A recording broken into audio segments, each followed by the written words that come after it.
Welcome to the fifth and final episode of Eating the Fantastic, to be recorded during a meal break from the second annual StokerCon, which took place in Long Beach, California, aboard the now permanently docked Queen Mary.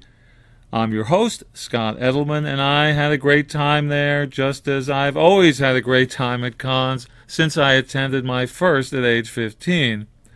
I got to hang out with old friends, make new ones, appear on and sit in the audience for panels, read a new story aloud from the stage in the ship's wedding chapel, lost my 7th Bram Stoker Award, and yes, of course, as regular listeners to the show already know, I sought out good food. Sunday night, once StokerCon's official proceedings had ended, this episode's guest and I disembarked and headed to Thai District, which serves dishes from northern Thailand as opposed to most of the other Thai restaurants in the area, which tend to focus on that country's central region. And as good as the food was, the conversation was better. That's because of this episode's guest, whom I've known in the flesh for decades and on the page even longer, going back to my earliest days in comics fandom. If ever I had a guest about whom it could be said that he needs no introduction, it is this guy, but I'm going to give you one anyway. George R.R. Martin is a multifaceted talent with a list of credits so vast, I'm betting most listeners will only be aware of a fraction of it.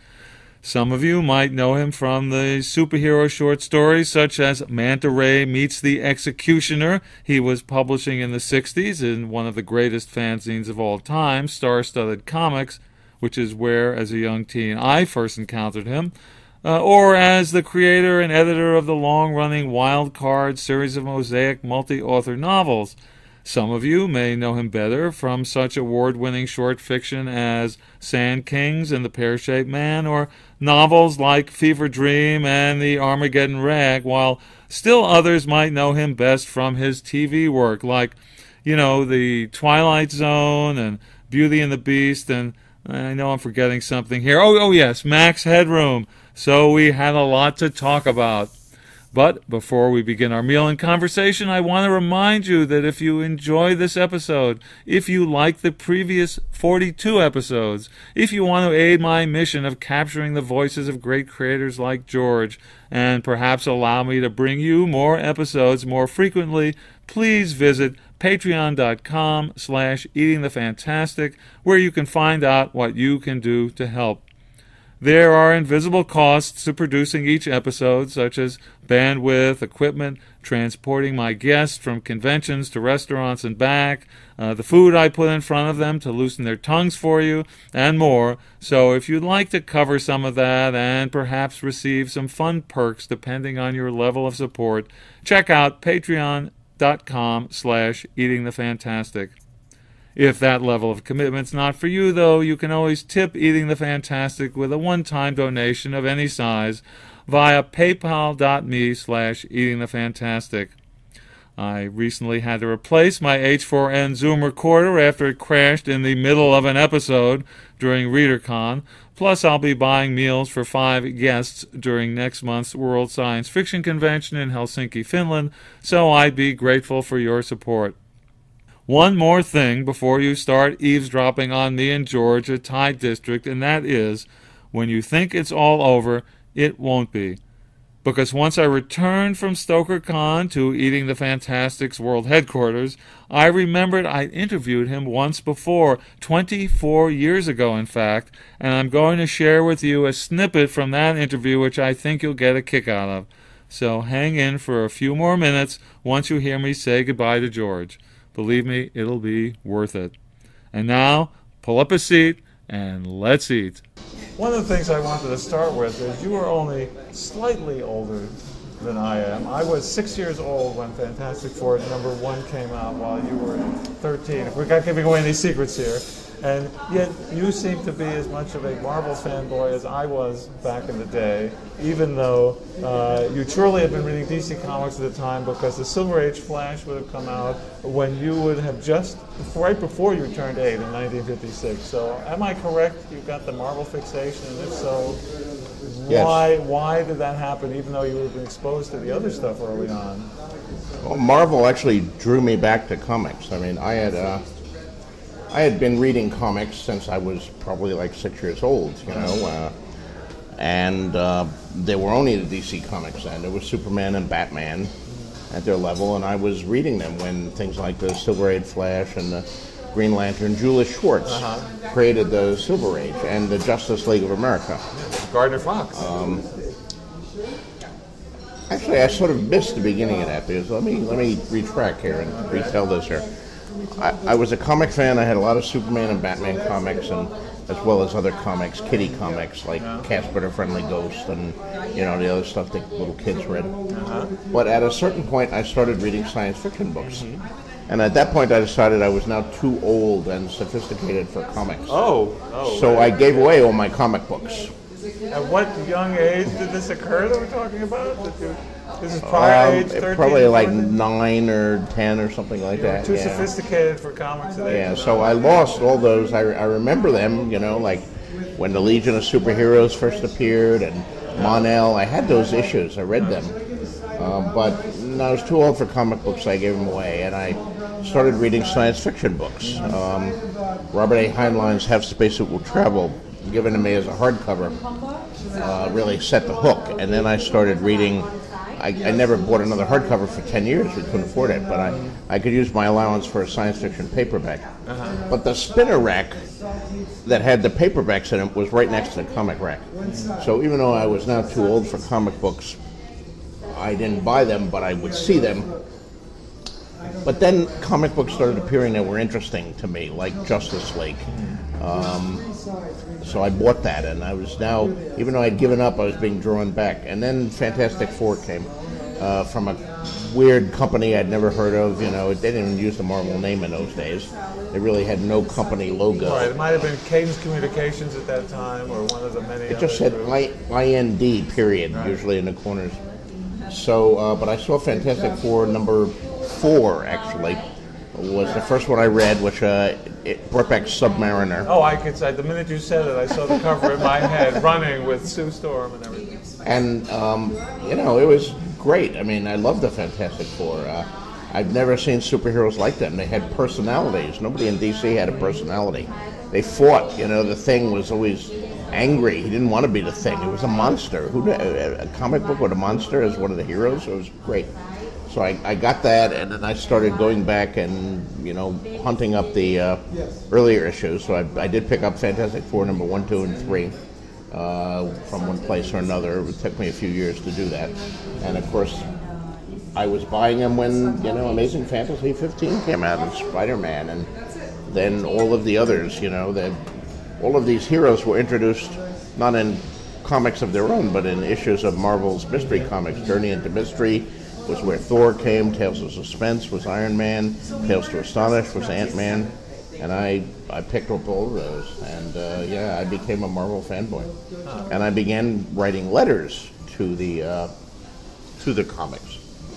I know you had one in Fantastic Four number 20, which I'm wondering if you can remember what you were actually thinking when you wrote that letter. The reason I'm asking is, what you said, you were just about the world's worst mag when you started, but you set yourself an ideal, and by gumbo, you achieved it. So I'm wondering, in your head, what did you think was wrong with those first issues? Can you remember what little kid you thought? Well, I don't. Then suddenly, between issue 4 and issue 20, there's a big turnaround, and was that just a kid talking, or do you remember what it was? Yeah, I think it was just I wasn't used to. They were breaking so many orthodoxies about how a comic book superhero story was to be done.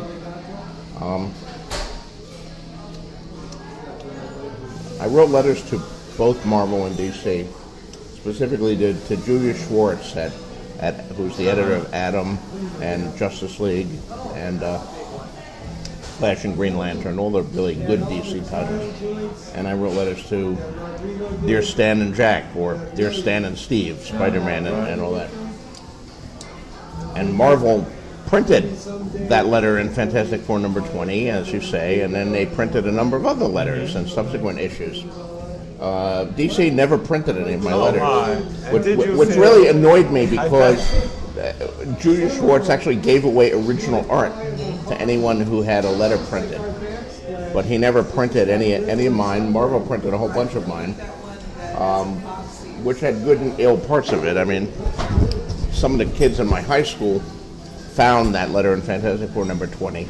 And for the next 3 years, in high school career, I had people saying "buy gumbo" to me every time I turned around. So that was pretty horrible. On the other hand, I started getting comic fanzines in the mail because they printed my full address. So people started sending me letters, and people started sending me their fanzines. That's how I got into comic fandom, which preceded science fiction fandom. And that's how one guy who wrote me was Howard Waldrop. And actually, I bought, the fanzines had issues for back issues. So for 25 cents, you got the Golden Age stuff. I bought Brave and the Bold number 28, the first appearance of the Justice League, which I had missed. Starro the Conqueror. Originally published for a dime, but Howard sold it to me for a quarter. He figured it had peaked. He was getting 2.5 times what he paid for it. And he put in a piece of original art. He was an artist at the time. And we started corresponding, and we're still friends half a century later.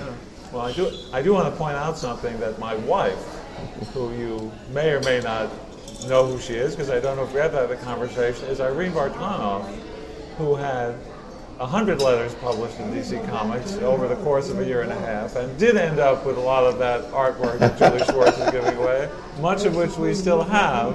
So. Probably worth a lot of money today. Yes, she published so many letters to the extent that people thought she was mythical, so there were actually letters in those letter columns saying we don't believe there actually is an Irene Vartanoff, but they thought it was a house person. But anyway. I remember her. I remember Paul Gambassini. He was like everywhere. He was everywhere. He went on to become a disc jockey in England of some sort. And Mike Friedrich was there and doing it as well. The irony is, years later when I started going to comic book conventions and meeting some of these people, I met Julius Schwartz, and Julie was the sweetest guy in the world. I love Julie. And we became friends, and I hung around with him at conventions. We had many meals together like this where we'd go out to conventions, and I'd always say, Julie, why didn't you publish any of my letters? And he would say, you should have written better letters. Oh. They weren't very good. I would have published them, And he was the guy who never published me, but I became close friends with him. On the other hand, Stan Lee, I've met Stan like a dozen times, and he doesn't know me from Adam. Yeah. Every time I meet him, I'm like meeting him for the first time because he's forgotten all of our previous meetings, although I remember them. Yeah. Well, he introduced me as I worked for Marvel in the bullpen in the mid-'70s, and the first Marvel Comics convention, he introduced me from the stage as everybody say hello to Steve Edelman. And he did give me my nickname Sparkling, but half the time it was Scott and half the time it was Steve, and he didn't really know. Well, in addition to your other disappointments, did you get a no prize over the years, or did a no prize elude you? I did not get a no prize, but I inspired someone else to get a no prize. I pointed out a flaw in one of the issues. Okay. And then they gave a no prize to the guy who solved the... figured out the backstory that would make it not a mistake. Okay. Well, when you were talking about going to those first conventions, I know that you... I was a member of the Merry Marvel Marching Society, however. Now, I think I may have sent you a screen grab because of the same issue where I am listed when the Marvel would publish 25 names per issue. It listed a George Martin. Yeah. That was not me. That's what I figured, because I think it might have been Schenectady, and I know that you had nothing to do with Schenectady. No, I was always Bayonne, New Jersey. And the RR might have been in there. Thank you. When I first started, I didn't have the second R yet. It was just George R. Because the second R was a confirmation name that I got, as a Catholic. Well, is it the fanzines where you found out? I know you were the first person to send in a check, at least according to Len Wein. And yes. For the first Comic-Con, yes. 64 or something like that. That's how you...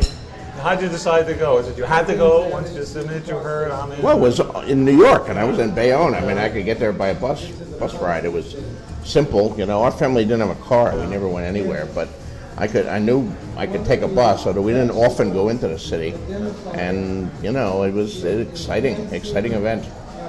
Well, when did you switch over from writing letters to fanzines and comics to writing those articles? For instance, the way I first knew you from things there were published Power Man versus Blue Barrier and Star Studded. When did that transition occur? Well, through Waldrop, I assume. Well, Howard certainly put me in touch with the Texas Trio, who published Star-Studded Comics, and that was a photo offset fanzine, which was really high class in those days. Most of them were mimeograph or even ditto. Right. They were done. The Texas Trio was Howard Keltner, Buddy Saunders, and Larry Herndon. I also started corresponding with Larry Herndon. So he was another aspiring writer, and he had another fanzine, a ditto fanzine called Hero, and I started getting many other fanzines. So I think my first actual fiction was not in Star-Studded. Star-Studded was like, that was the top. Oh, that was too much for you to dream of. Yes. You had an apprentice in the ditto fanzine, so I had a character called Manta Ray, who was in a magazine called Emer, and I had a robot, an alien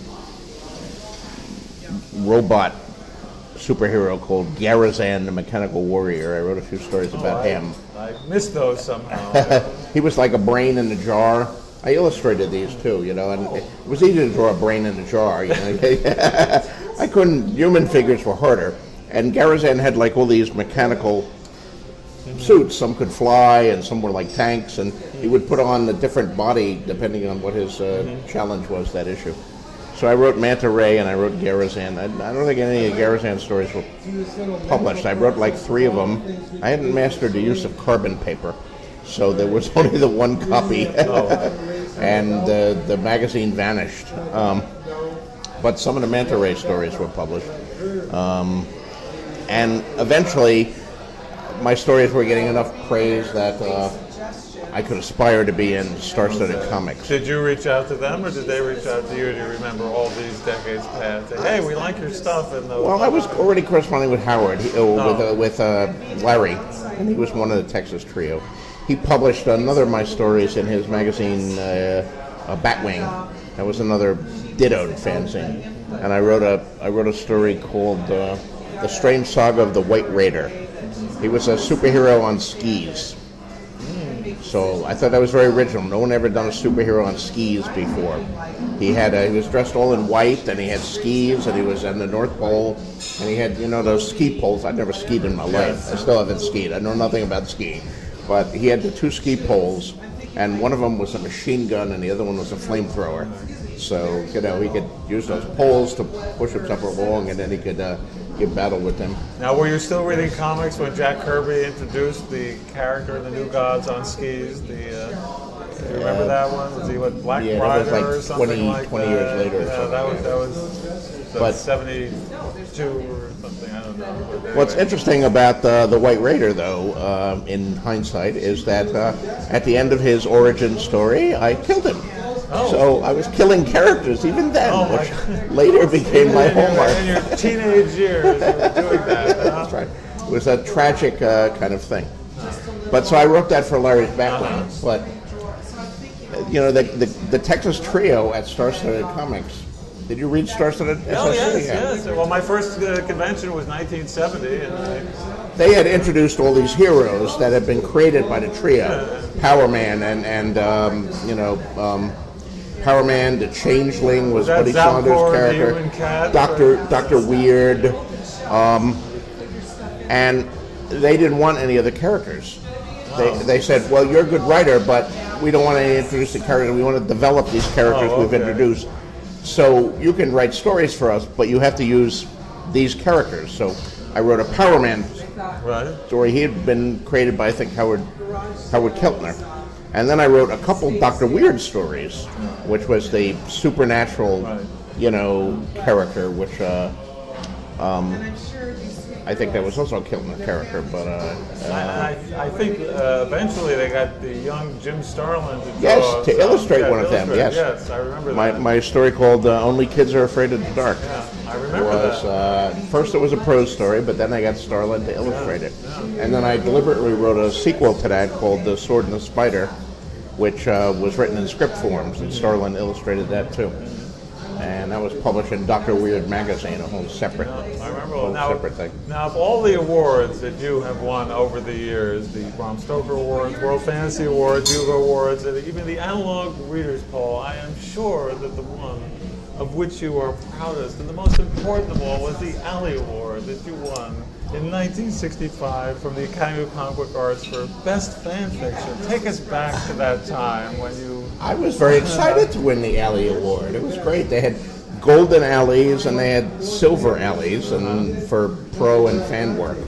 So I won yes, it would have been a silver alley. Of course, the thing was they never sent me anything. There's no physical trophy. I thought they had an alley-oop, an actual... Well, supposedly, but if they did, someone stole mine, or they stopped making them, or whatever. But I never got... I got the notice in the fanzine that I had won it, but no one ever sent me anything physical, so I don't have that sitting on my trophy shelf. So your life is just filled with constant disappointment, George. I don't know how we can... That one and the Balrog Award that I won many years later. Do you remember the Balrog Award? There is no actual Balrog Award, physical... Well, there was a Balrog Award for years, but, the year I won, somehow the Balrog committee was in controversy and they were late casting them and months passed and they're not cast yet, they're not cast yet. And finally, they were cast, and then I get a letter saying, well, we had all the awards cast, they were all packed, we were driving them to the post office to mail them out, and we were in a terrible auto accident, and all of the Balrogs were smashed to pieces, including yours, so we can't send it to you. And oh, by the way, don't write me again, I'm moving to Oman. So that was the end of the Balrogs, as far as I know. I would have said, please take the pieces and put them in a little bag, and I will reassemble them when they get to me. That's the dog ate my homework version of why you didn't get a trophy.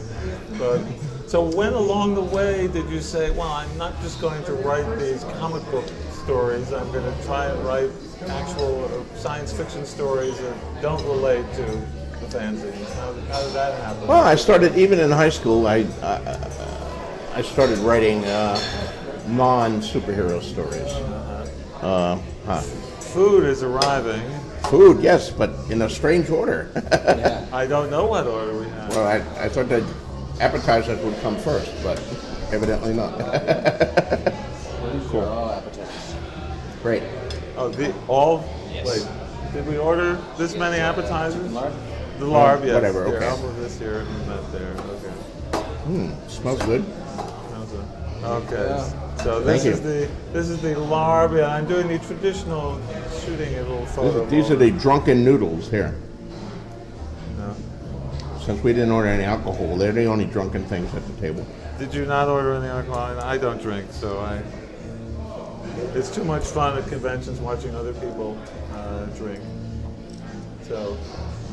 So you ended up writing some other things.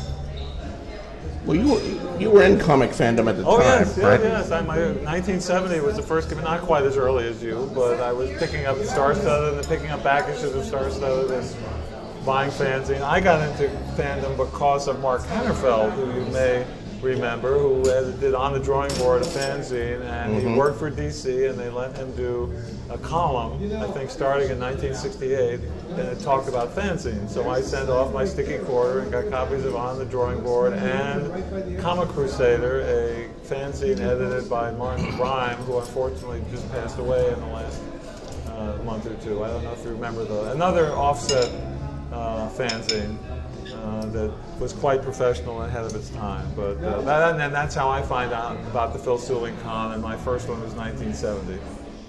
Well, So I was reading your fanzine. That was my first exposure to your work, was reading those stories in the fanzine. early comic fandom was almost all high school kids. High school boys, really. There were a handful of girls, but mostly it was high school boys. And a few older guys. Jerry Bales was older, Bill Joe White was older, famous names from the early days of comic fandom. But most of them were high school boys, and we love superheroes. But as years went past, and some of the guys, became college age, they developed other interests. Some of them developed interest in girls, and then we never heard from them again. That's right. Lost cause. Yeah. But others developed interest in other fields of writing, including crime novels, spy novels, sword and sorcery, and fantasy, including one bunch that I was connected with who were out of San Francisco. Clint Bigglestone, Johnny Chambers, Steve Perrin. These guys started doing other fanzines, and there was a fanzine called Cortana that was published by these guys who had come out of comic fandom, but it was a sword and sorcery fanzine. And Howard Waldrop wrote a series of sword and sorcery stories for them about a character called the Wanderer. And I started writing some sword and sorcery stories for them. They also did like a James Bond fanzine that came out. Paul Moslander did Jedak, which of course was inspired by Burroughs and the Martian books. And it was weird because science fiction fandom had existed all that time. Oh, forever. But these guys coming from comics fandom didn't know about the existence of the older science fiction fandom, so they were separately reinventing, like growing out of comic books and reinventing science fiction fandom independently. But since I was part of that group, I was doing that with them. And, I'd written the superhero stories. Now I was writing sword and sorcery stories and spy stories and mysteries and this other stuff. As I went on to, be a freshman in college or a sophomore in college. But these were for the fanzines that they were putting out, you're saying. These were not yet stories that you were submitting to the professional markets. I did not think I was good enough yet. And I didn't want the rejection. What actually happened to me was something no good.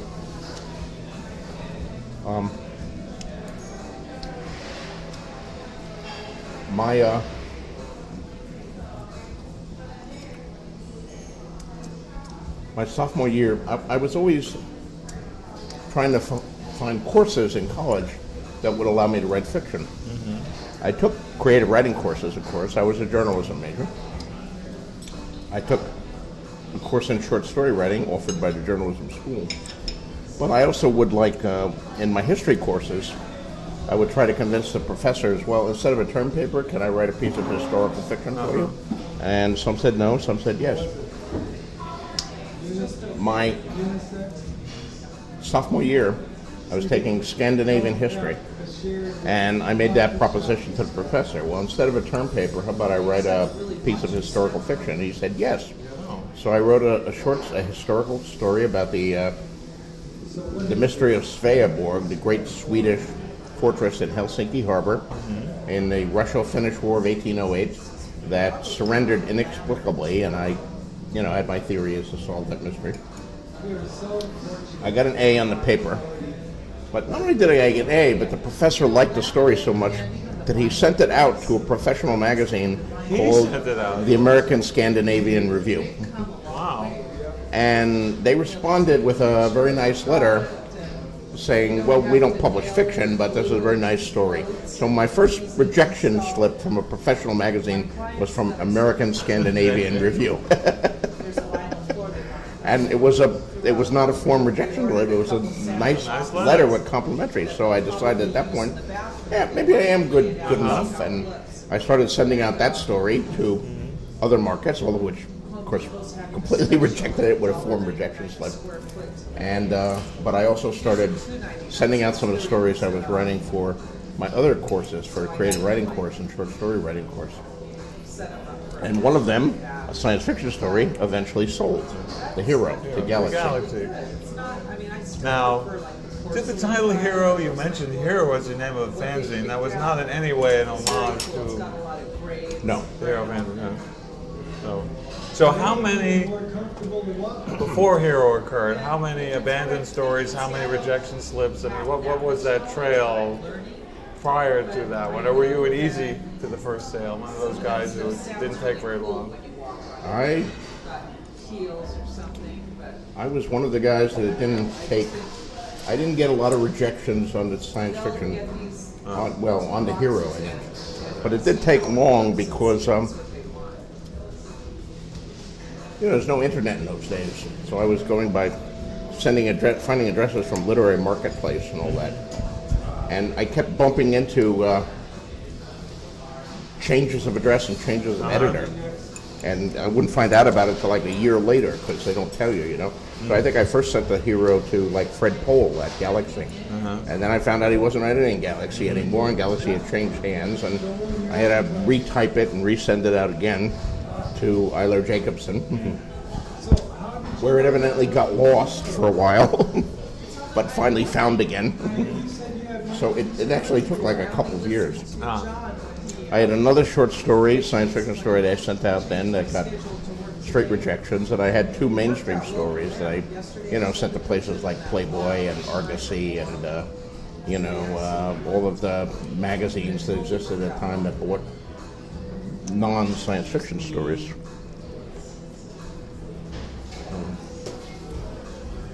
Now, those early stories, did they pretty much get published as written, or was there a lot of back and forth with the editor? Yeah, that's the pork belly. Yeah.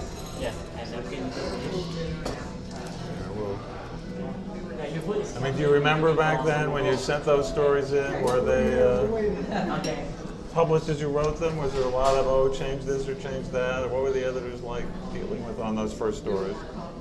What were the editors like? Well, you submitted a story. Did they just say, here's the check, we're publishing it? Or did they say, well, work on the ending, or do this or do that? Or Well, the mainstream stories just got rejected. Yes, but the ones that got published, was it pretty much once they were published meant that you succeeded in pulling it off, or you didn't have any Horace Gold stories, H.L. Gold stories, where it came out and it's, I don't recognize this. He was gone before I started. Yeah. My first 2 stories, my first sale was to Eiler Jacobson at Galaxy, who oddly enough never bought another story from me, but he did buy the first one. Gardner found it, who I didn't know at the time. Gardner Dozois found it in the slush pile. He was the slush pile reader. So it was all his fault. Yep. My second professional sale was to Ted White for Fantastic.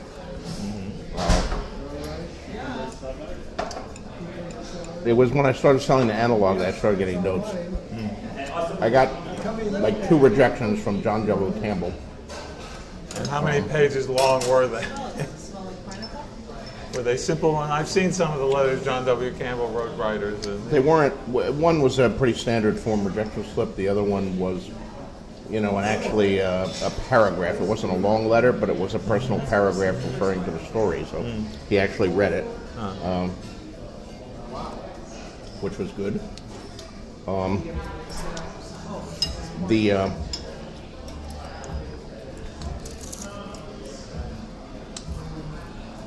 But then he died, of course, and Ben Bova took over, and Ben became one of my main editors during that period. And Ben was an editor who did give me notes and suggestions and asked for rewrites.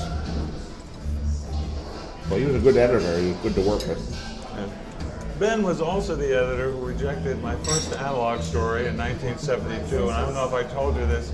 It took me 44 years to sell a story to analog.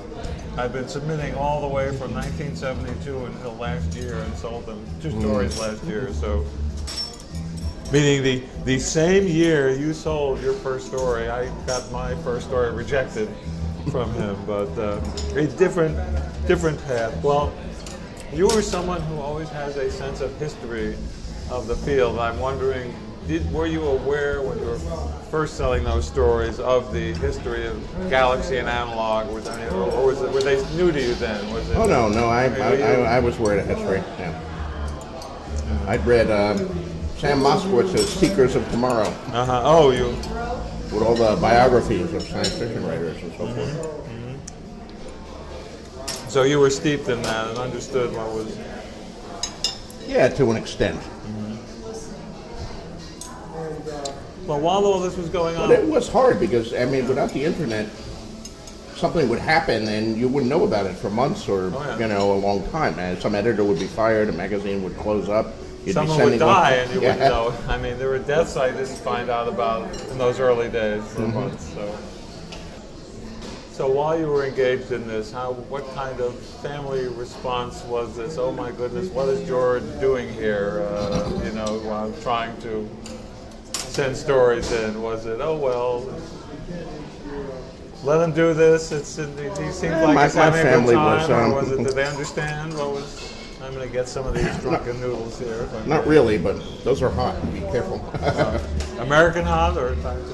Definitely hot. Yeah, it's good. Okay. Well. They got a real bite to them. Okay. Well, let's see. So they were supportive of it, or at least not non-supportive of it. Not non-supportive. Yeah. It was just another weird thing that their weird son was doing. Yeah. Well, those early stories of yours were so well received by the field that you ended up getting nominated for a John W. Campbell Memorial Award for Best New Writer. The first year was given, I believe that that was the first year it was given, up against Ruth Berman, George Allen Kempinger, Robert Thurston, Lisa Tuttle, and Jerry Pournelle, with Pournelle eventually being the winner. What did it mean for that level of recognition so early in your career when it occurred? Yeah, it was pretty amazing. I mean, it came totally out of the blue. I got this letter from the convention at PortCon that I was up for this award, and an award had never been given before. So I don't know how many new writers entered the field, but In that year, the fact that I was chosen one of the 6, I think, was pretty incredible.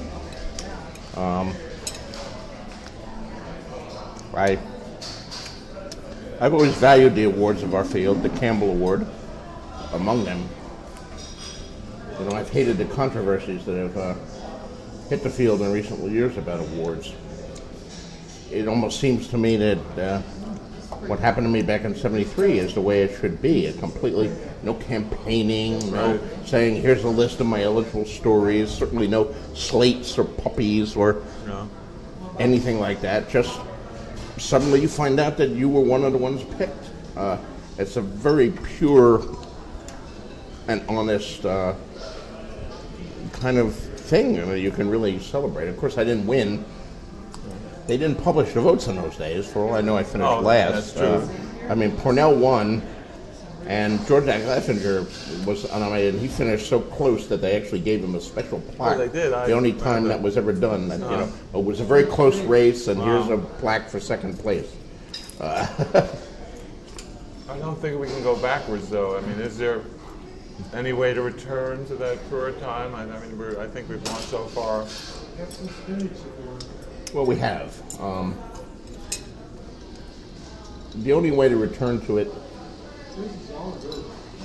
would be if the majority of the field decided that it was tremendously tacky to campaign for awards, but there are people who think it's fine and who urge other people to do it. And once some people are doing it, then everybody has to do it if you want to compete, because, I mean, I see the ultimate end of this in my work in Hollywood. Every year, as a member of the Academy of Television Arts and Sciences, I start getting all these Screeners. free discs for your consideration for the Emmy Awards. Here's our show, here's our show, for your consideration, and I get all this stuff for free. If there's some show out there that says, well, we're not going to do that, we're not going to send out free DVDs of our show, they're not going to make the ballot. They don't have a chance. So it does become a defensive measure here. No, it is extremely difficult to remember that there was once a time when Lisa Tuttle withdrew a story from the Nebula because the publisher had sent around copies of the story, and she felt it was unfair, if I'm remembering correctly, for that to be done when the other stories were not being seen. That level of promotion was beneath the award, and it's just amazing to see how far we've come. That it was not seen as that quaint back then. It was seen as a somewhat noble thing to do, and now people would just say, well, why would anyone do that? That seems silly. So, I mean, we've come too far in the wrong direction with that. But I do remember when it occurred. But I saw, even before Lisa did that, years before that, I saw some of the handwriting on the wall. One of the things that came out of that Campbell Award was my first editing gig. Because I went to that TorCon, and of course then I lost. Jerry Pournelle won. And the Hugos were given. And I know that everybody who was up for Hugo who won a Hugo was going to be in the Hugo Winners Anthology. And I said, well, what about us Campbell guys? We got no anthology. So I was complaining to, I think it was Dave Harris, who was the editor of Dell at the time. Do you remember Dave Harris? And saying someone should do an anthology of Campbell Award stories. And he said, okay, you do it. He didn't end up buying it, but he prompted me to do it, and I put together a proposal. And next thing I know, I sold it to Macmillan and became New Voices, the Campbell Award anthology. So I bought original stories from all 6 of the, I wrote one myself, and I bought it from the other 5. And we ran this anthology for a number of years.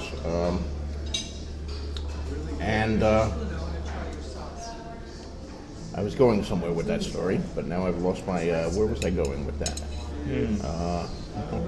How to go back to the way things were. Oh, right. At that time, when the Nebulas came out, when the Nebulas had a recommendation list that came out every year, every month, you could see who was recommending things for the Nebula. And from the recommendation list, they would get the long list, which would eventually become the short list. But you could see who was leading all year by the number of recommendations they were getting. And I think it was in New Voices 4, one of the stories from my Campbell book was leading in novella, like all year, and it had more people saying they recommend it. And of course, we're talking, it had 23 as opposed to the guy at 17. But it's still pretty exciting to see it at the top of the list. As a matter of fact, it was, he got a Grand Master here. It was a story by Tom Monteleone. Oh, amazing. Called The Dancer in the Darkness, a horror story about a flamenco dancer. And I said, okay, this story is going to be a big contender. It might win novella. It would be really good for the anthology. I was very excited about it. We weren't doing any campaigning. It was pure stuff. And my publisher at the time was, I think, boy, my memory's fading. I think it might have been Berkeley. I think you're right. We had several publishers with New Voices. There was Macmillan at first, there was Berkeley, there was Jove, HBJ Jove. Berkeley is the one I most remember. Yeah. Anyway, as we got into the fall, toward the end of the season, suddenly a package arrived in the mailbox of every SIFWA member. There were only about 500 at the time. And it was an issue of Asimov's that contained Barry Longyear's Enemy Mine, with a letter from the editor of, I guess it was Berkeley, saying, read this terrific Barry Longyear story. It's, sensational new talent. We've just signed him to a 4-book contract, yada, yada, yada. And of course, I mean, the Longyear story is very good. And I mean, it's a good story. It's been made to a thing. But it shot to the top of the list. There's suddenly the next SIFWA thing comes out, and it's got like 60 recommendations here. It's leaving the other things in the dust because it's been given free to all 500 members. And it was a joint letter. Actually, it was a joint letter from the editor of Asimov's. I guess it was George Sithers at the time, and the editor of Berkeley. So I called up because my book was from the same publisher, and I said, "You've just." Can we send out also 500 copies of New Voices 4 as well with Tom's story in it? And then that'll even the playing field. And they basically said, well, no, we can't do that. We don't want to send out 500 free books and the postage costs. And Asimov split the cost with us on that. And, we have a big investment in Longyear winning, and we don't have any investment in Monteleone. He just had a story in an anthology.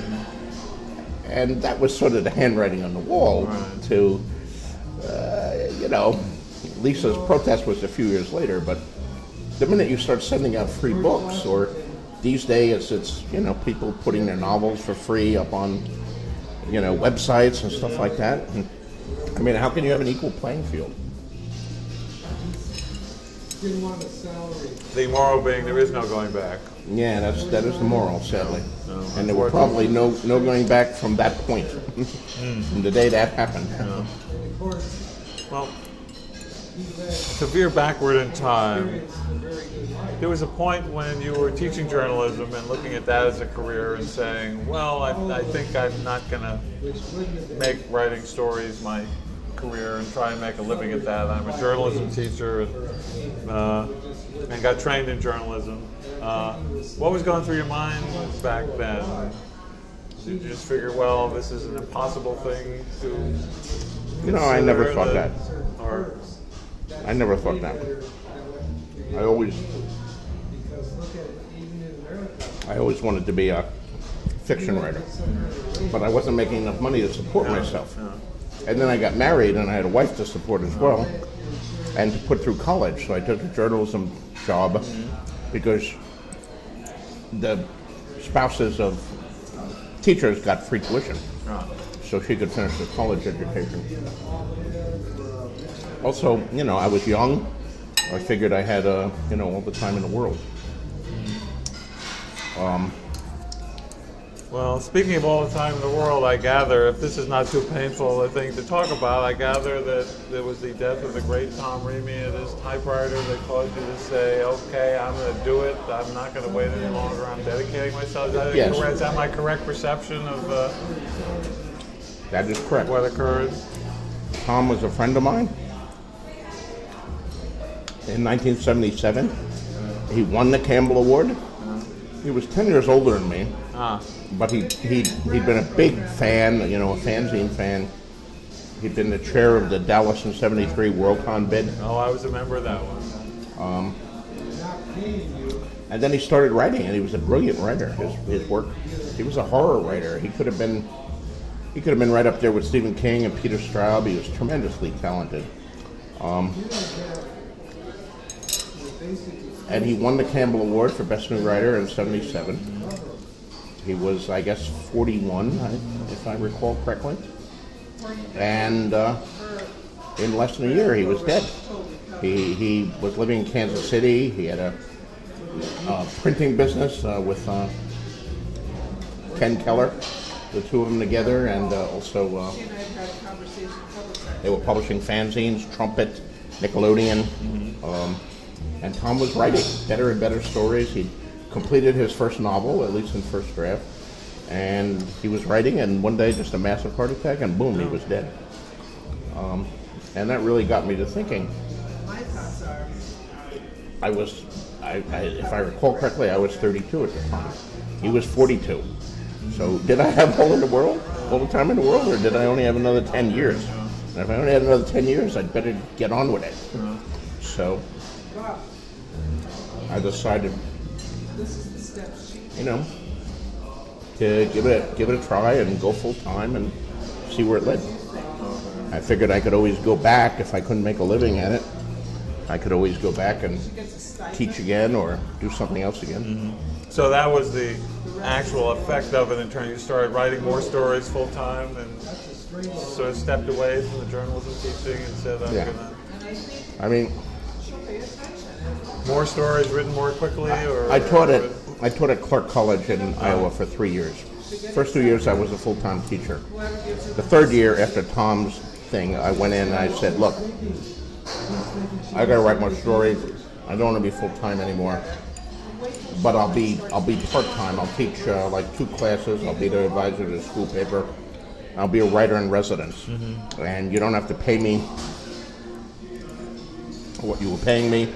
But, I want my wife to continue to get the free tuition. I want both of us to continue to get free medical care. And they thought that was a great deal. So my third year at Clark, I was writer in residence and just taught a couple of classes and wrote more. And at the end of that, I got divorced and moved to Santa Fe and was full-time. When I moved to Santa Fe, that was the break from any kind of day job. Now, since you were friends with Tom, did you have a chance to read the 17,000 word story that he sold to the Last Dangerous Visions? That, as far as I know, is still Yes, I did. unpublished. And so I read it. any thoughts about it that you would care to share, or do you remember it at all? I think it was Potiphepedi and Me was the name of it, if I'm recalling correctly. And of course, we're going back now to the 1970s. I know. I test people's memories with these episodes, George. I thought it was terrific. Well, I hope we get to read it someday. So, early on in your career, you collaborated with Lisa Tuttle on those Windhaven stories. And then it seems, though you did things like Wild Cards, which were sort of like a collaboration, it wasn't until what I think of as a true further collaboration, The Hunter's Run with Daniel Abraham and Gardner Dozois. Am I perceiving that correctly as a gap in collaborative writing with folks? I'm just wondering, what was that gap about in working with others, and did you learn anything about how to work with others in the interim between those instances? I think when you're a young writer, it's fun to collaborate. Other writers have different strengths. You can learn from them, they can learn from you. There was a lot of, in the early 70s, there was a lot of promiscuous collaboration going on, especially down in Texas. All of the Texas writers were collaborating with each other madly. And some of them in like triple collaboration. I really only collaborated with two writers. One of them was Howard Waldrop, who of course had been my friend since forever. And Howard and I wrote a story called Men of Greywater Station together. Started when we first met in 1972 at a convention. And we started another collaboration, but we never finished it. We're still great friends today, but I think what it told us was we were just too different as writers. We were a bad match as collaborators. Lisa and I, on the other hand, I think worked pretty well together. It was that collaboration, at least, to be honest about it, was partly generated by romantic reasons. Lisa and I had a relationship for a while, and I was madly in love with her, so that at least partly came out of that, but also, I think our styles meshed very well. Lisa wanted to be an analog, which she'd never been able to sell to, and, I wanted to work with her, and, she had some strengths that I didn't have as a writer, so we worked together, and we wrote 3 Windhaven stories, which we ultimately assembled into a novel. Yeah. And why did you then come back to it all these years later with Daniel and Gardner? That it was just something that seemed like a fun thing to do at the time, or? Nah. That was a whole different story. Oh. Gardner started that story. How's everything so far so good? That's excellent. Very nice, thank you. Spicy okay? Mm-hmm. Yes, all okay. Yes, the drunken noodles are the hottest. I think these are the drunken noodles. No, wait, that was... What are these? Papaya salad. That's a salad. That's a papaya salad. Oh, that's the papaya salad. That's what's got the heat. Okay, well, I haven't put any of this in my mouth yet. Yeah. So, but that's the winner. That's so definitely far. the hottest. Yeah, so far. So Gardner began that one. Yeah, I was in a number of workshops with Gardner, including a couple Milfords, and he brought this fragment of a novella to, I think, the 1973 Milford that Damon Knight ran. And we all gave him notes on it, but he never made any further progress. And then, like years later, he brought it to another Milford, still essentially unchanged.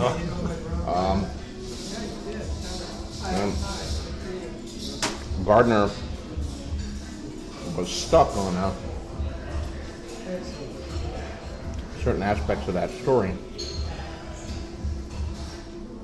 and some other stories. But he was having luck in Philadelphia by taking some of his fragments and giving them to other writers to complete. So, like he had a story he was stuck on, he gave it to Michael Swanwick, and Swanwick completed it. He had another story, Jack Dan completed it, etc. So I'd liked a lot of things that were in that story quite a bit. And so Gardner said, why don't you complete it? So he sent it to me right when I first moved to Santa Fe, actually. And so this is already like a 7-year-old story that I'd first seen in 1973, and I'm getting it in 1980. And you're thinking, Gardner, you should have finished this 5 years ago. And I'm working on it, and it occurs to me that it needs to be a novel. So I wrote a whole bunch. I wrote back to Gardner this long letter about why it should be a novel, and said, okay, let's go. I mean, basically what I wanted to do was collaborate the same way I had with Lisa Tuttle. I mean, Lisa and I were never in the same city, but like, I would write 20 pages, I would send them to Lisa, she would rewrite my pages and add 20 pages more and send it back to me. I would write another 20 pages, rewrite her pages, send it to her. So we were constantly going. So, you know, Gardner sent me the first chunk, and I wrote another chunk beyond that and sent it back to Gardner, but he never did anything more or sent it back to me. It's just like, okay, now we have a longer, incomplete story. But at least it happened more quickly because the internet existed now, right? So, 4 years passed. Gardner got fatter. I got fat. I hadn't been fat before. And I met Daniel Abraham, who was a student of mine at Clarion West and in Santa Fe. And he was really, really talented. So I got a bright idea, and one day I took Daniel out for Japanese food. And I said to him, Daniel, how'd you like to be in a three-way with two old fat guys? And he said, I'm in. Yeah. I said, that's always been my fantasy. So essentially, you know, that story has like, Gardner's part of it was written in 1973. My part was written in 1980 and 81. And then Daniel took over in whatever it was, 2007 or something like that, and finished the novella, essentially, which was published as Shadow Twin. And then we decided to expand it to novel size, and it became Hunter's Run. So there are two different versions of that story. Now, has anyone ever successfully looked at it and said, oh, I know what George did, and I know what Gardner did, and I know what Daniel did, or is it impossible to discern? No one has ever attempted You can that. give it a try if you want. I'll go through it with those colored magic markers and try and figure it out. No. I mean, do you think, whose voice does it have? Does it have a third voice? I mean, a fourth voice that is all of you put together, or? I think certainly in the novel, the predominant voice is Daniel's. He wrote probably more of it than anyone else. Although Gardner did editing and a polish, so Gardner, you know, recast some of the language. I mean, by that point in his career, Gardner was doing a lot more editing than he ever was doing writing. Which I've always thought was a pity, because Gardner is a brilliant writer. I know, becoming an editor has been the death of many a brilliant writer. You know, including John Campbell Jr. himself, who was writing brilliant stories back then. Now, in terms of the many facets of your writing careers, I mean, there are some people who may know you more as a science fiction writer from things like Sand King, and then the horror stories like The Pear-Shaped Man, and, you know, horror like The Armageddon Rag. I'm wondering, have you noticed audiences were willing to follow you around, or was it the science fiction people said, no, I'm only reading the science fiction, the horror people said, I'm only reading horror? Sometimes I've discovered that with some authors, they discover there's no bleed between the two, except for a very few hardcore fans when you were doing that work, as you were evolving in the Well, late 70s and 80s. I think that occurred to a minor degree back in the 70s and 80s. I mean, probably it was first noticeable when I wrote Fever Dream, which was I'd done a few horror and fantasy stories before that, but with Fever Dream, suddenly I'm reading stories and fanzines. George R. R. Martin has left science fiction for horror. I hadn't left anything. I mean, I just wrote that book that I wanted to write. I know people can be very judgmental about these things. And I had a bigger audience with Fever Dream. People discovered me, you know, who had never read Analog or didn't know my other earlier stories. But I still think there was a fair amount of people, you know, a lot of the fans I had from my earlier work continued to read me from story to story, although they would express preferences. You know, I like your science fiction better, I like your horror better, etc. The big difference, of course,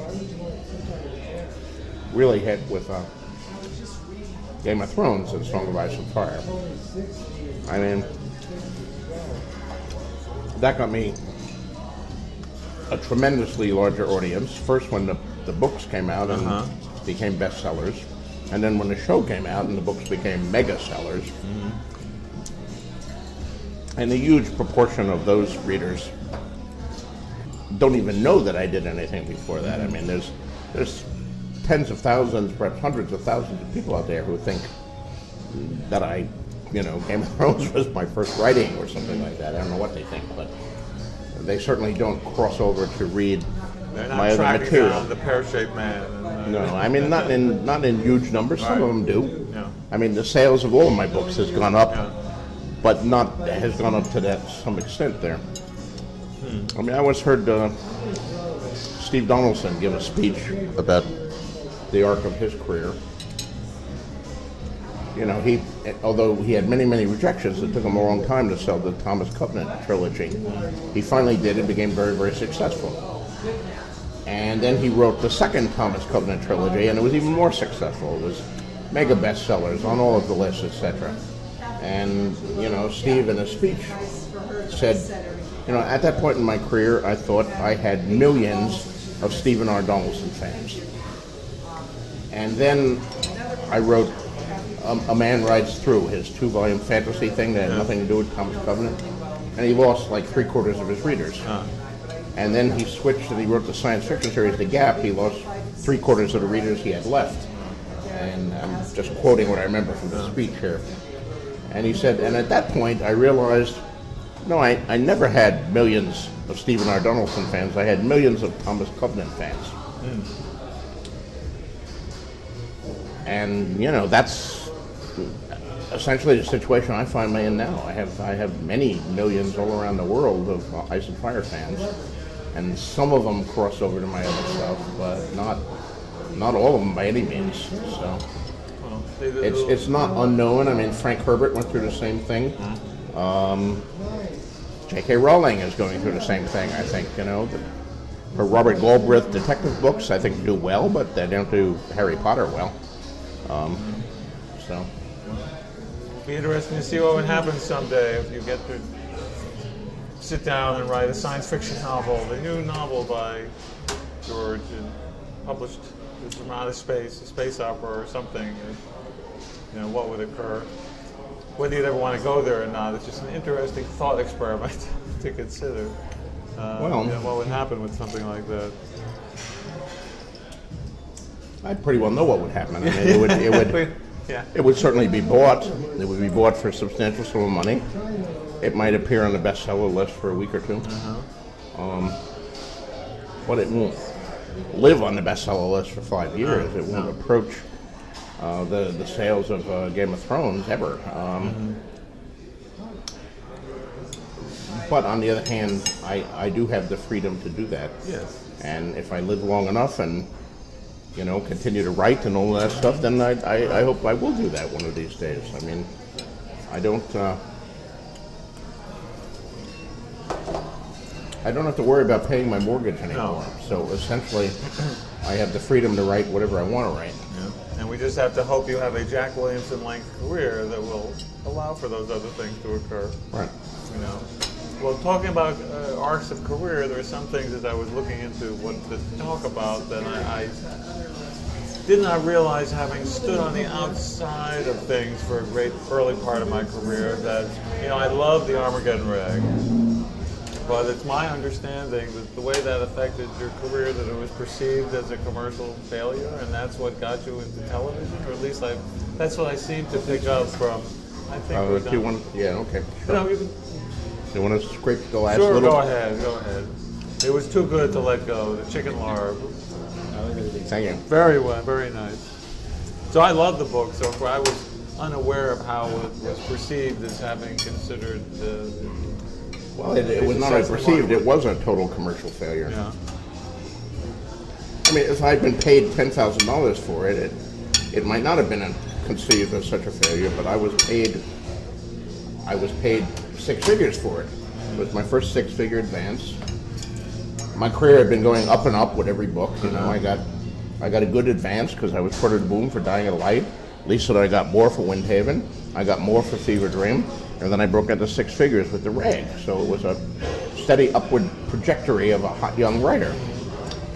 But you can become a cold, not so young anymore writer very quickly in this business, even back then. So did you really say, okay, I guess I'm washed up, I'll go write television? Is that actually No. understanding that correctly? You are understanding that incorrectly. Okay. Well, correct me then. It's far more complicated than that. I'm sure it is, but There were a number of different factors. Sometimes your life is affected by not just the literary aspects of art, but financial decisions that you make perhaps unwisely. It took me about a year to write the Armageddon rag. right. And I got $100,000 for it in advance.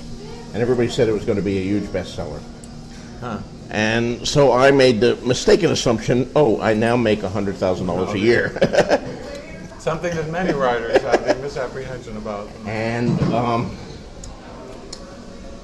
I went out and bought a new house, a bigger house. A house that could be afforded by a person who makes $100,000 a year, but not perhaps for me. Because as it turned out, there were aspects of the rag that took a lot of time. I had to clear all these damn song permissions that took months of correspondence. I did too many conventions. I did other things. But it's almost a year passed and I hadn't written a thing. And suddenly I realized, now I make $50,000 a year because I have to divide it by 2. Next year you'll be making $33,000 a year. And by that point, they're rolling out the hardcover, and it's not doing well at all. It's getting great reviews. Got nominated for a World Fantasy Award, but it's not selling. And you got that Balrog for it, right? Am I remembering correctly? Was that what the That what? Balrog was for? The Balrog. Yes. That one, yes. Yeah. So I had started a new novel. It was a historical horror novel, black and white and red all over. My 5th novel now. With the rag, with Fever Dream, with Dying of the Light, with all 3 of them. I had written the entire book before I offered it for sale. Because you may have noticed even today, some of my fans have noticed that I'm not real good with deadlines. And people waiting on a book, the pressure, I don't like it. I don't, even back then. Yes. So I would just write a book. I'd never even tell anyone what I was working on. And when it was done, I'd send it to Kirby and say, here, I have a new book, sell it. But with black and white and red all over, I could see that I was in financial trouble. And I said, well, I better do what everybody else does. I better offer this book chapters and an outline, right? I had 200 pages of it.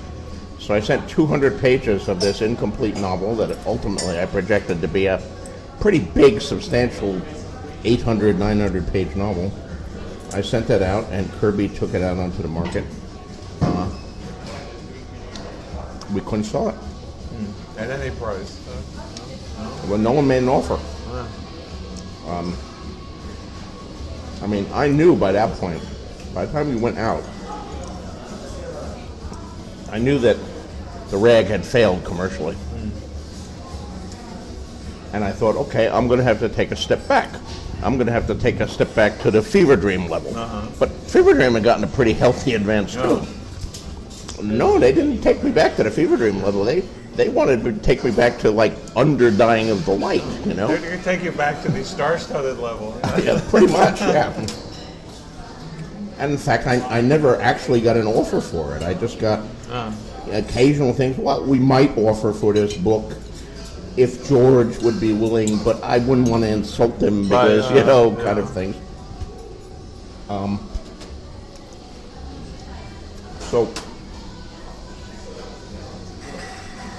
by now I'm in serious trouble. I'm taking out a second line of credit. I'm not sure how I'm going to pay my mortgage.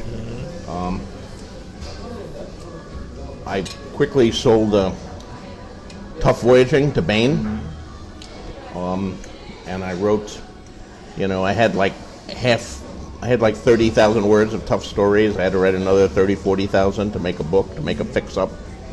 Tough Voyaging, you can either count it as my 5th novel and the one that got the smallest advance of all my novels, or you can count it as the biggest advance I ever got for a short story collection. Yeah. So I prefer to count it. I go that way too. Yeah. But I didn't get, much for it compared to that, so that was only a temporary thing. But The Rag, oddly enough, even though it had failed as a book, drew the interest of a Hollywood producer and was optioned. And unlike all the other producers who optioned my stuff, this guy, Phil Daguerre, actually flew me out to Hollywood to discuss the movie he wanted to make of The Rag. He wanted to write and direct it himself. He was tight with the Grateful Dead. He was going to film it at Grateful Dead concerts. He had all these great plans. And through that, I got to know Phil. And then suddenly, Phil is doing The Twilight Zone. And he calls me up and says, "You want to write a script for me?" It was not just me. He was giving that break to a lot of prose writers of science fiction and fantasy. He was what made him think that was possible? He figured, I can train this guy on how to write a screenplay, no storytelling. I just got to teach him the mechanics of it, or that he saw that aspect of it, that he would take that risk. But as I said, I wasn't the only one. He made that offer to half a dozen, writers of prose science fiction. I guess he was looking back to the original Twilight Zone, where Charles Beaumont and Richard Matheson were things, and he was trying to find his own Charles Beaumont and Richard Matheson. Given the choice, be Richard Matheson. He lived a lot longer, so if you have your choice. But anyway, I suppose that's true. Yes. And you rose to the occasion. So yes, I wrote a freelance script, which he liked, and next thing I know, I was on staff. Harlan quit, so there was a vacancy, and it came along just at the right time because I was at a position where I couldn't sell my fiction anymore. I mean, I could sell short stories, but that will not pay the mortgage. Yeah. Maybe in West Virginia, no, not even in West Virginia. Or for Howard Warbrough. Yeah. So, I wound up spending 10 years out there, and I continued to write short stories and novellas, and Wild Cards started during that period, so I edited and wrote for Wild Cards, but no new novel for the better part of a decade. Now, how did you end up getting over to Max Headroom from the Twilight Zone? The word was on the street they needed someone, or you... Phil Daguerre. Again, Phil Daguerre. Yeah. Do you know how to spell his name? Guerre?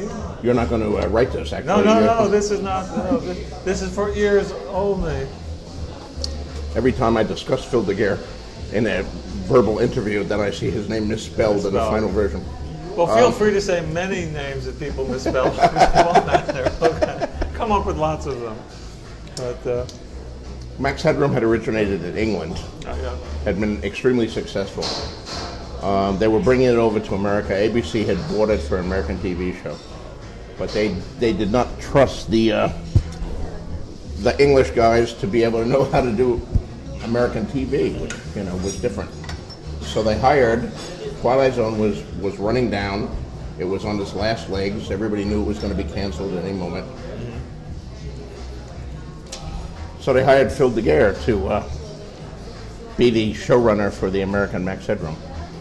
And they commissioned 6 scripts, and Phil hired all of his Twilight Zone writers.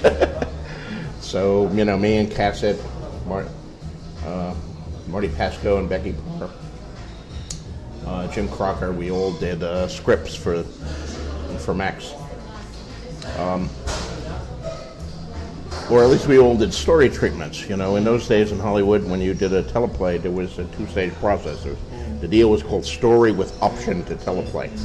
So you'd write a story, basically a 6 or 10-page plot outline, and you'd submit that to the network or the studio, and they would approve it, or usually give you notes, and you would rewrite it with the notes, and then they would send you to teleplay. So basically you got the first 1/3 of your money on story delivery, 2/3 of your money on teleplay delivery, and that was the total deal. But they always had the option to cut you off.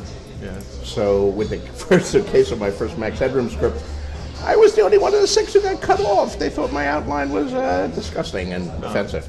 So, well, I unfortunately never even got the ability to do that, but I sold some stories to Tales from the Dark Side, a show that you may remember that was Twilight Zone Light, the same way a show like One Step Beyond was, and they let me sell stories, and they would not let me do a script, because even if the script was lousy, they'd have to pay me for the script, because that's the way those things work. So they wouldn't even let me do it, because then if they said, oh yeah, we like it, give it a shot, the way union things work, I'd be stuck getting paid. What I only realized later is I should have submitted my stories in the form of a script, in the first place perhaps, and that way if they took the story, they would at least, but you're not supposed to do things like that.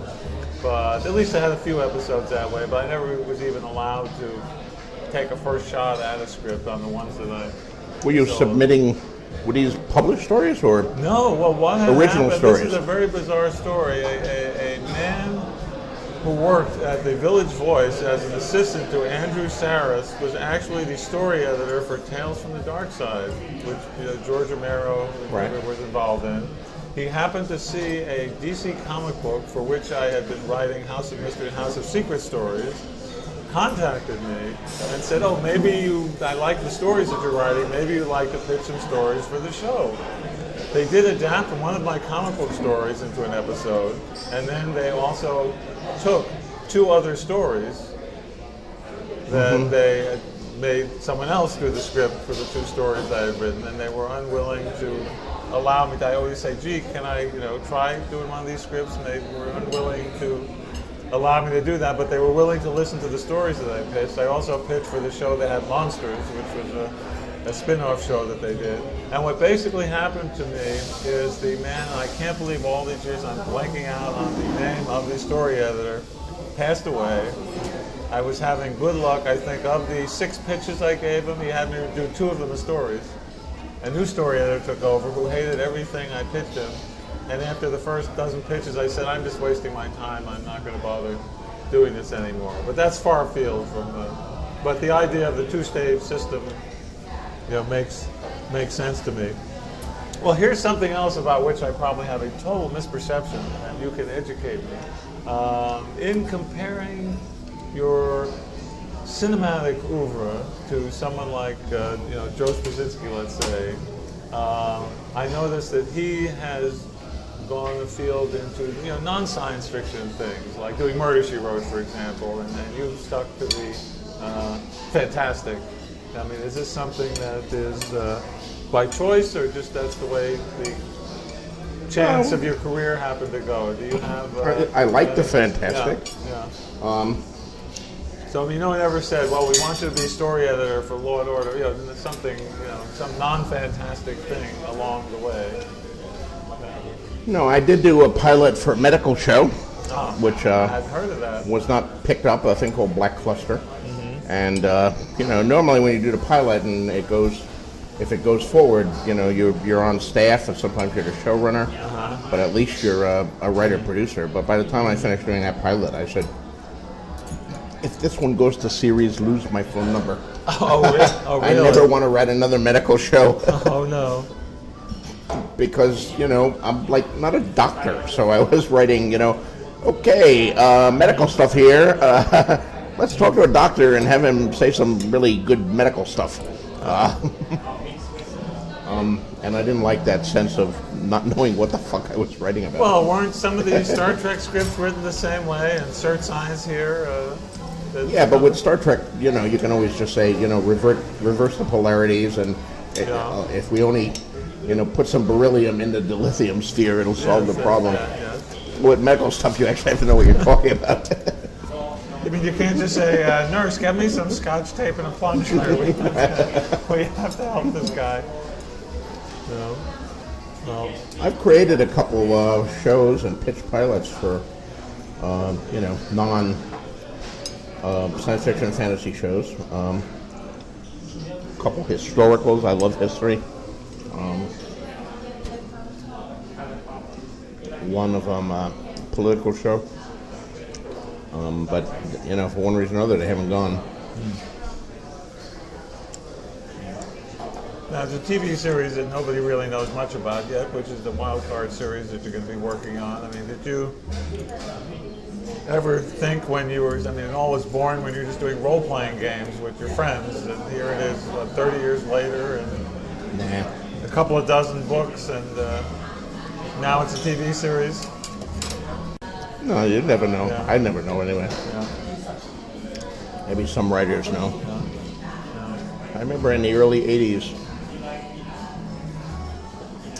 I was at a convention with a young writer at the time, pretty prominent young writer, and she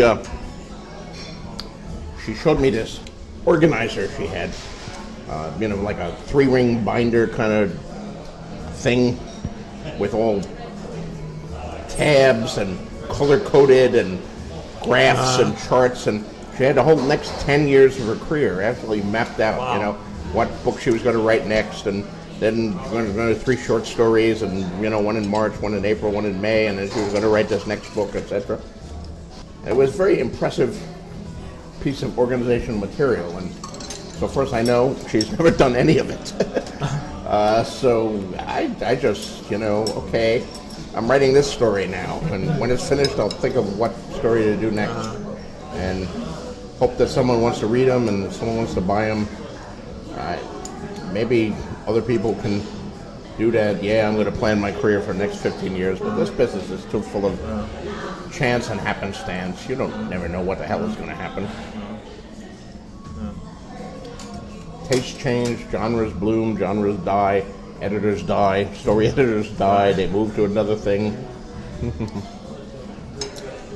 Well, when it comes to wild cards, how have you guys not all killed each other in this time? See, I'm someone who collaboration is something that I am not suited to at all. So getting together with a bunch of people and doing things. I backed out of Mosaic novel that I have been invited to and things like that because I've discovered I have an inability to yield control. Is it the... You don't play well with others. I don't play well with others. And is it the...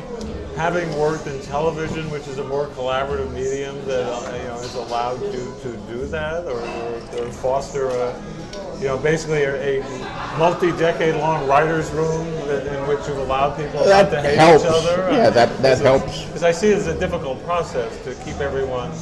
We were lucky. Wild Cards was not the first shared world. Thieves' World blazed the path. And there were many others that followed: Ithcar, Levac, War World, Heroes in Hell.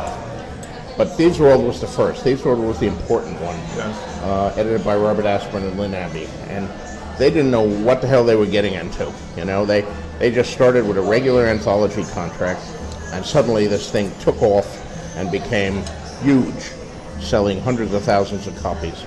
Writers were getting gigantic royalty checks for it, by the standards of the time. And unfortunately, success breeds conflict, and suddenly all these writers were looking for ways to cash in, and that Bob and Lynn had a very basic rule of you cannot, they wanted to encourage people to borrow each other's characters. That's the essence of a shared world. Right. But they had a rule where you cannot kill anyone else's named character. That was the only rule they had.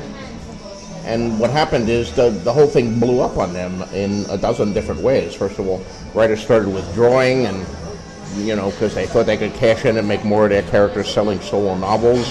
Writers got upset with what other writers had done. Everybody is fighting.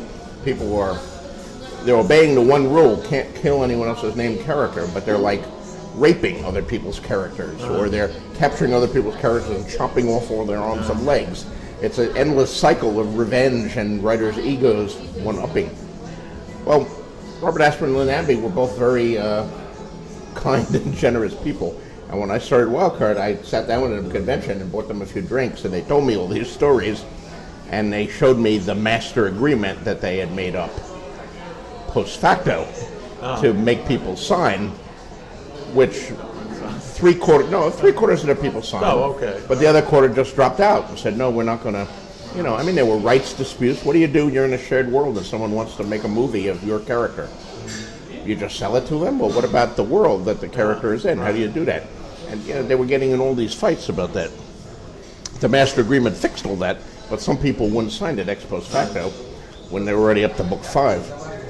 But I was able to draft a master agreement for Wildcards that incorporated everything in their master agreements and added a few improvements of my own, so that we started with the groundwork. If you don't sign the master agreement, you're not in Wildcards. So we have a very firm legal foundation, and we have better rules for what you can do to other people's characters. We have mechanisms in place so that people will use each other's characters, but you can't rape them or chop off their arms and legs or really do anything to them unless you get the permission of the original creator.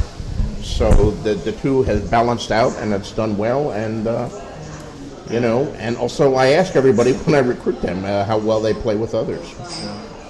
People who don't play with others don't survive long in Wildcards. Well, if they don't play with others, I don't know why they would want to come in, because they would know that bad things would happen. I'm quite aware that I am not one who does play well with others, so I stay away, different things like that. But it seems like, as if to me, from the outside anyway, it seems as if it's been a relatively happy and cohesive, and I don't know if it's the benefit of your personality, being the beneficent ruler or the benevolent dictator, whatever it is, it's kept it that way. But we've had a few bumps along the way, but nothing like what Thieves World ran into. No threatened lawsuits or, blood feuds or any of that kind of shit. Yeah. Not yet. Let's hope the TV show doesn't mess it up. If people are uncomfortable, they do a story or two and they drop out. Yeah. Well, that's not the only editing project you've done. You've done a ton of them with Gardner, for example. The Old Mars, Old Venus, Rogues, et cetera, Right. et cetera. So how do you and Gardner work together?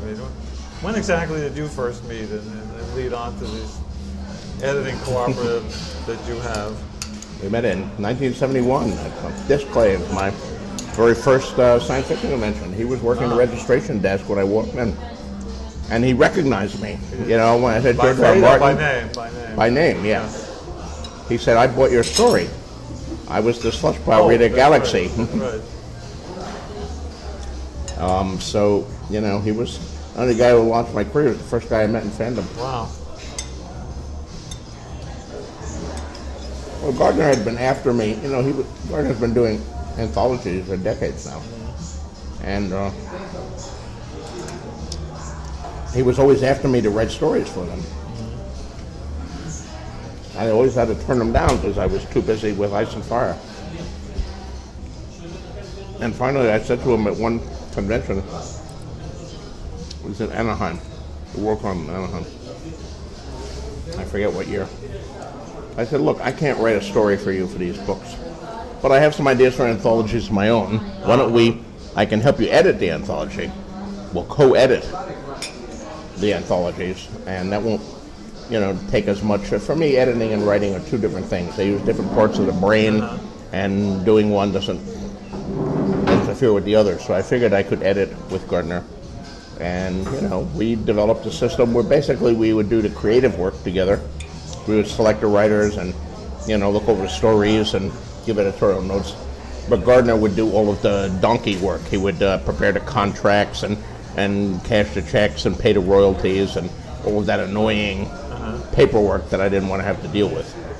So, Are your tastes so similar that yes, basically. Yeah, pretty much. I mean, I think Gardner was the best editor the field's seen in the last half century. You know, incredible editor. You know, one thing we did that was different, I think, was our cross-genre anthologies. You know, I always remembered the old spinner rack from my childhood next to the comic books, and I would look for like Heinlein books or Andre Norton books in there, but to get to them, they were all mixed up with the mysteries and the romance novels and the historical fiction and so forth, and I wound up buying some of those too, just because it looked interesting, you know.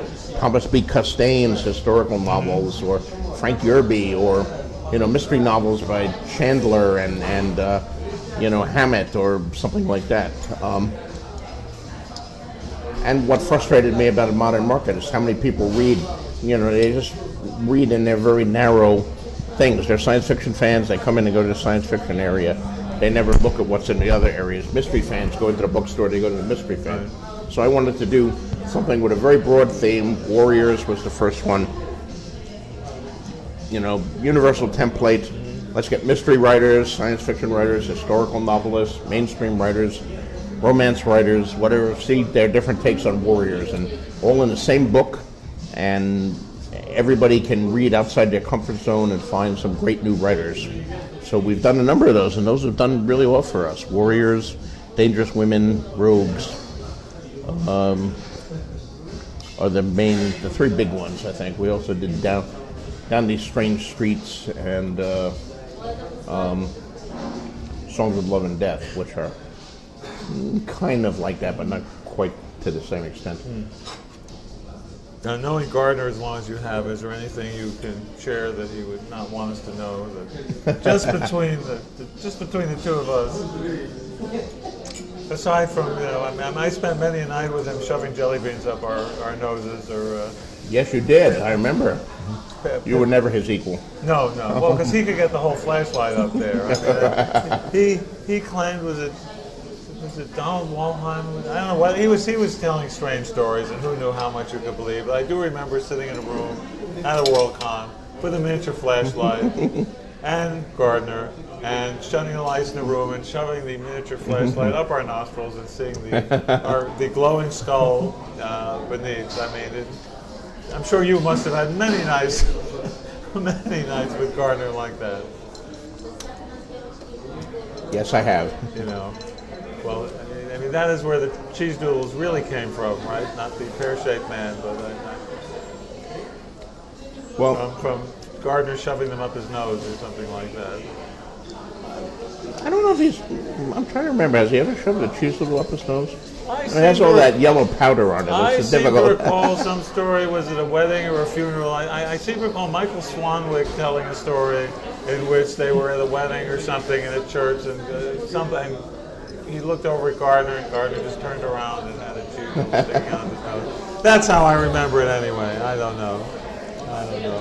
But now, I know that you are not a fan of fan fiction, because you think that, well, aside from copyright issues, you think that, you know, it inhibits. Well, I'm not a fan of what they call fan fiction these days. Yeah. I mean, I wrote fan fiction in the 60s, but The other kind of fan fiction. You know? it was fiction by fans. Right. That was not paid for.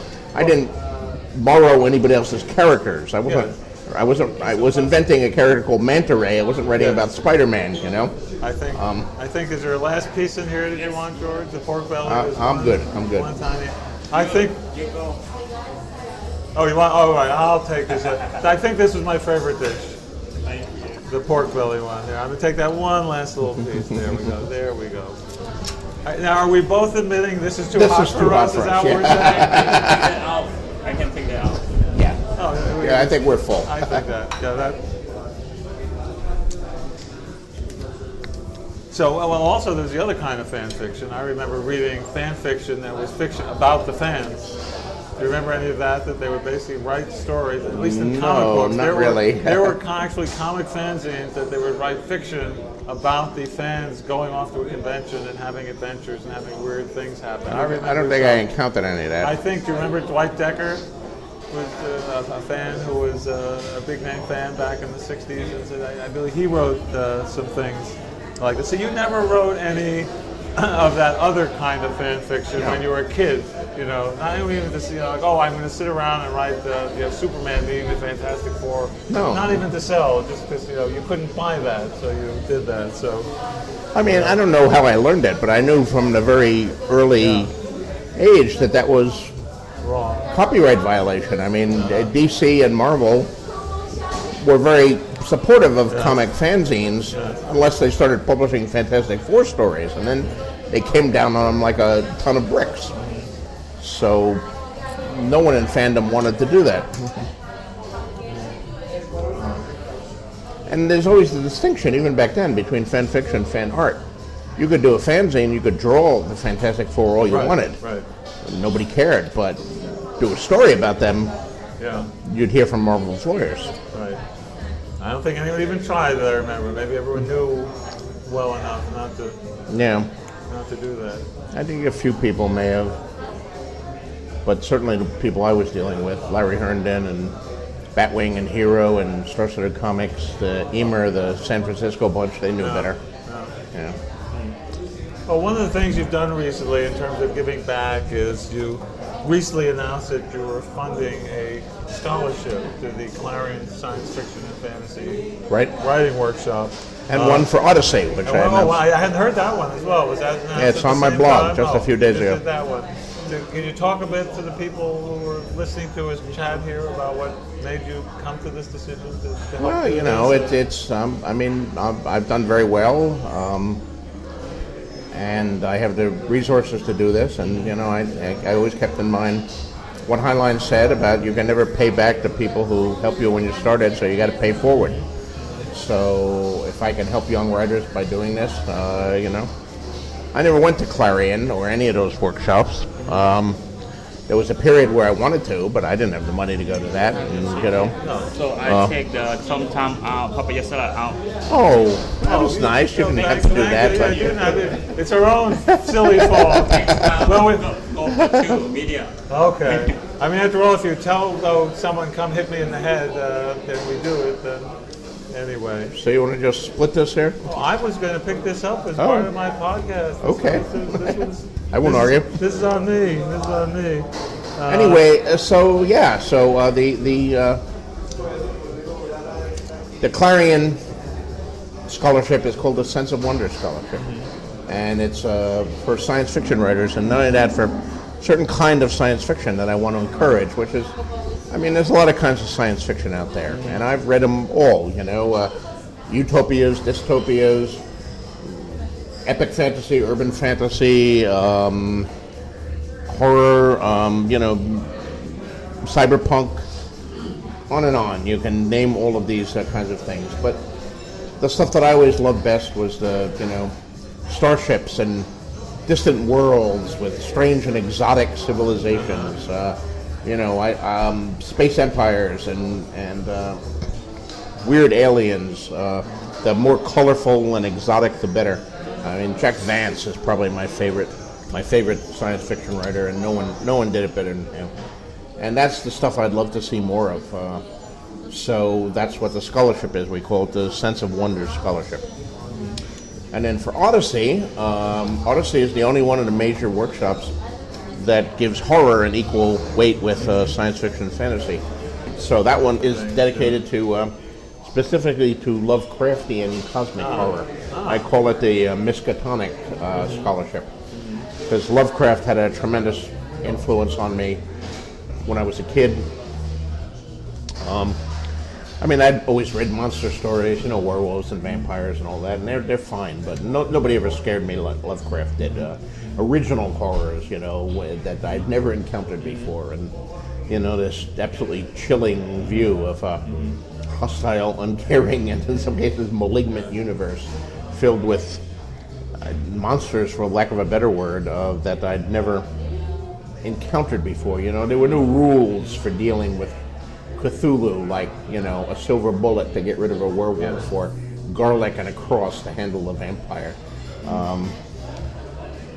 And you know, I think monster stories should be scary, so that's what I'm trying to encourage there with the Miskatonic. So how are people being chosen for this? If people are listening saying, I always wanted to go to these things and I couldn't afford it. Well, we've already chosen, for this coming year. Clarion chose a young British writer for the Sense of Wonder Scholarship. With Miskatonic, I'm a little too late. The class is already in place. Everybody has their scholarship. So we're going to start that next year. And when people send in their stories, they can send in, you know, applications for that. And we have a panel of judges that will judge them, 3 judges. It'll be a blind judging. We'll take all the names off the manuscript, so there'll be no question of bias by, you know, by name or gender or any other factors here. You'll just be reading the work and judging which is closest to the purpose of the scholarship, which so is best. They're meant to apply and at the same time saying, gee, I could use a little help, Yes. consider me for this as well. So they're just going through the regular process, but this is additional. And they have to demonstrate, you know, financial need. Yes. So we're not going to give it to any trust fund babies or whatever, no matter how Lovecraftian they are. Okay. Hopefully we can find people like Lovecraft who are living on expired cans of beans, eaten cold over their stove. Yeah, that's what the award should be. Don't give them money, send them cans of beans. So they can, Expired beans. In fact, cans from Lovecraft's time. Right. Yes. Yeah. But that's not the only thing that you've recently announced you're funding. I know you've done Stagecoach, which is attempting to bring filmmaking to Santa Fe. Is that, Yeah, well, Santa Fe already has a fair amount of filmmaking, but we'd like to encourage more. And Stagecoach is basically just an office building. It's been, to my great annoyance, it was wildly misreported after I did the thing, and there are all these idiot stories appearing on the internet that I'm building a film studio. It's not a studio. It's an office building, 19 offices, but it's great production offices, which you need as much as you need a sound stage or anything else when you're doing that, and it's really set up well for that, and we're going to be offering them at, you know, really deeply discounted rents. I mean, not quite free, but as close to free as we can do and reasonably cover our utilities and all that. So hopefully that'll attract people to, you know, if they're weighing where they want to shoot, to come to New Mexico to shoot, come to Santa Fe. Good to hear that. Well, now that we have devoured all this, all that remains is half a spring roll, which I believe at this moment, if eaten, would cause the same result that a Thin Mint. Oh no! A Whopper Thin Mint? A Whopper Thin Mint. So we shall stay away from it, I think. And okay. Just to one last thing, I'm wondering: do you these days, you know, look around and say, "How the hell did I get here?" I mean, do you pause from time to time, looking back at the kid writing letters? I know how I got here, but. I know how I got here, but I do occasionally look around and ponder the roads not taken and the things that could have very easily turned a different way, and where would I be in those cases?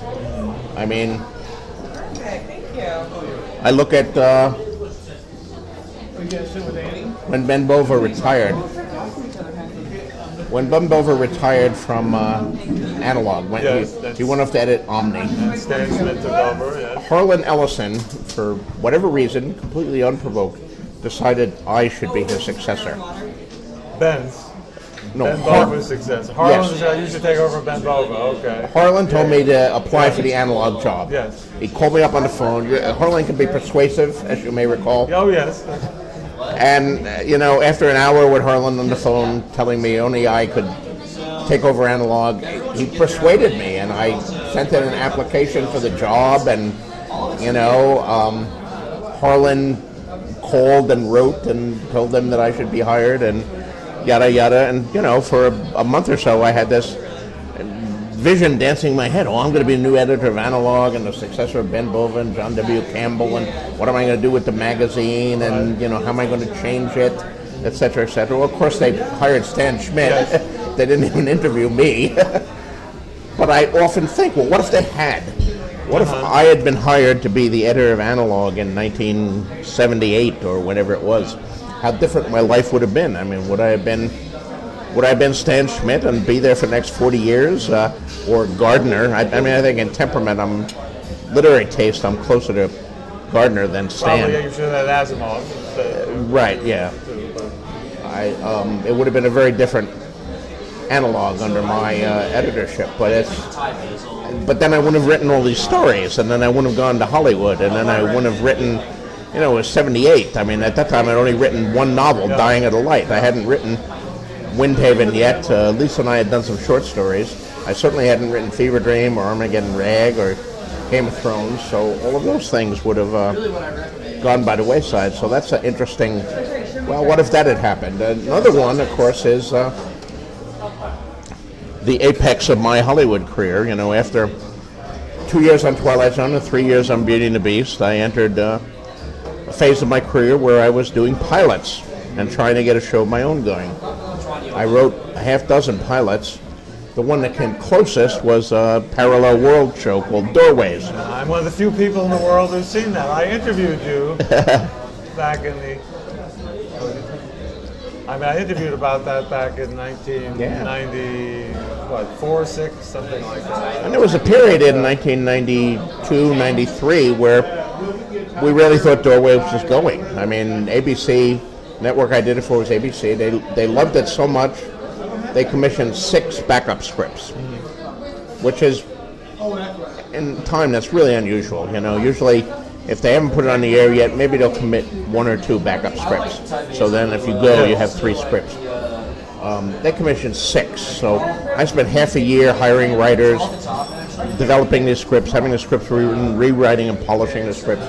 We were waiting for a mid-season replacement. That never came. By the time half a year had passed, I don't know, whatever heat we had was cold. We were now like last year's project left over. They had new hot projects. I don't know, you can analyze it from here to hell, but for whatever reason, the show didn't go. But I look at that too. That's the closest I ever came. What if Doorways had gone? Would it have been a hit? Would it have been a flop? Would I have become Dick Wolf and run Doorways for 10 years? Would it have been canceled after those 6 episodes? I have no idea. But again, it would have. There's no Game of Thrones then. I'm on the track where I'm developing and producing television shows, and not the track where I'm writing fantasy novels. And what if Armageddon Rag had been a big hit, and then you would not have thought to move to television at all? Right. Yeah.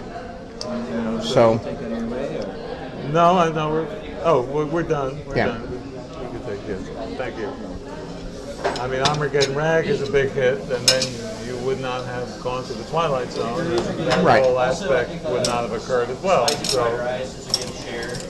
well, we have... Life is full of these what have beens and might have beens. So, And there's also the grimmer one. I mean, those scenarios are other forms of success that might have taken me to other successful parts of my career. But there are also paths that lead to failure. I mean, at a point when I couldn't sell Armageddon Rag, I was getting desperate. I was taking like real estate courses. Maybe I could become a realtor and sell. oh, really? And I look back at some of the writers of my generation. Look through those lists of the early Campbell Award winners. Half of them have vanished off the face of the earth. They were people who were, at the time, like me, considered the hot new writers. Where are they now? What happened to them? I think in some cases, some rain must fall in every life and every career. And some of them got very wet, and they picked up an umbrella and they found some other walk of life here. They're probably still out there, and maybe they say, yeah, I wrote books once. Look, here's 6 stories I published in 1979, but then they took another path, and that's one thing I always tell young writers when I teach or lecture is persistence is a big part of it. You can be a hot young writer one day, and next year and no one will take your calls. So you better be prepared for that. Oh, stubbornness counts for someone. When I went to Clarion in '79, and I look back and I say there were many more talented writers there than me, Right. but they wrote a story or two and said, "Oh, this hurts too much." Perhaps, or I could do some other things not quite as painful, or I'd rather learn how to play the guitar and do that. Stubbornness will take you further than the talent if the personality is not there. Yep. But well, I'm glad you hung in there. Me too. So, thanks for joining me for dinner, George. My pleasure. It was great food, great It was conversation. a lot of fun, and the convention's over, the meal is over, and let's go home. Okay, sounds good. But don't you go home, listeners, because as I told you back at the top of this episode, I have something fun to share with you that I dug out of the underground bunker here at Eating the Fantastic Central.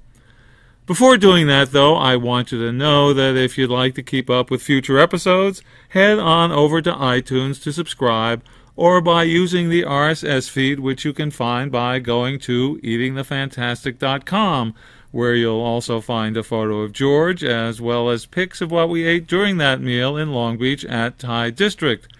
I do have a caveat about the photo of George you'll see when you get there, however, because what you'll see is him offering you a piece of bacon rather than some pad see ew.